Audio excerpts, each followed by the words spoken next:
Գյորջյան Կասկադ 60 ամիս փուլային վճարում բազմաթիվ առավելություններ։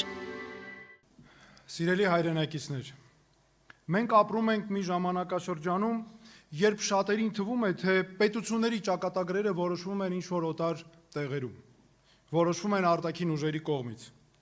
Եվ այնպես է ստացվել, որ Հայաստանի շուրջ նույնպես ձևավորվել են այդպիսի ընկալումներ, ու այդպես մեզ փորձ են անում կանգնեցնել հենց այդպիսի ընտրության առաջ։ Բայց սա ընտրություն չէ,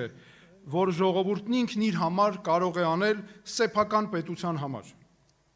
Մոսկվայից մեզ ասում են, որ ուզում են մեր երկրի խորհրդարանի ընտրություններում տեսնել իրենց նախընտրած ուժերին։ Բաքվից ասում են, որ ուզում են հաղթի այս գործող իշխանությունը։ Բրյուսելն ունի իր նախընտրությունները եւ պատկերացումները, ու ոչ ոք դրանից չի ամաչում։ Ոչ ոք մեզ չի հարցնում, ինչ ենք մենք ուզում։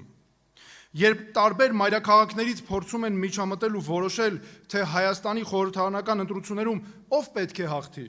դա նշանակում է, որ մեզ չեն ուզում այլևս ընկալել որպես լիարժեք պետություն։ Դա նշանակում է, որ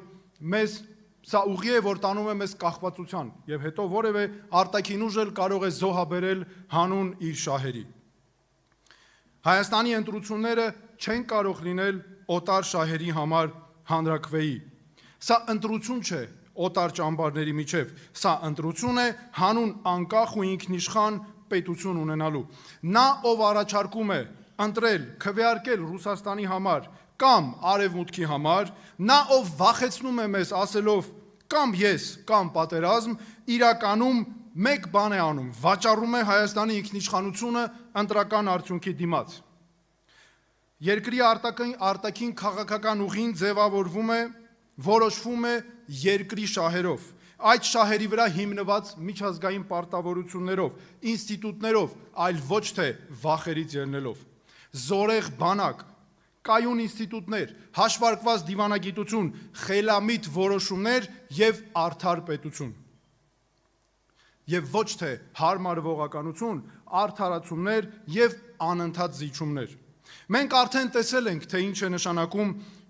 թե ինչ է լինում, երբ պետությունը չի կարողանում պաշտպանել իր ազգային շահերը, չի կարողանում պատասխան տալ, երբ փորձում են նվաստացնել կամ ոտնձգել այդ պետության նկատմամբ։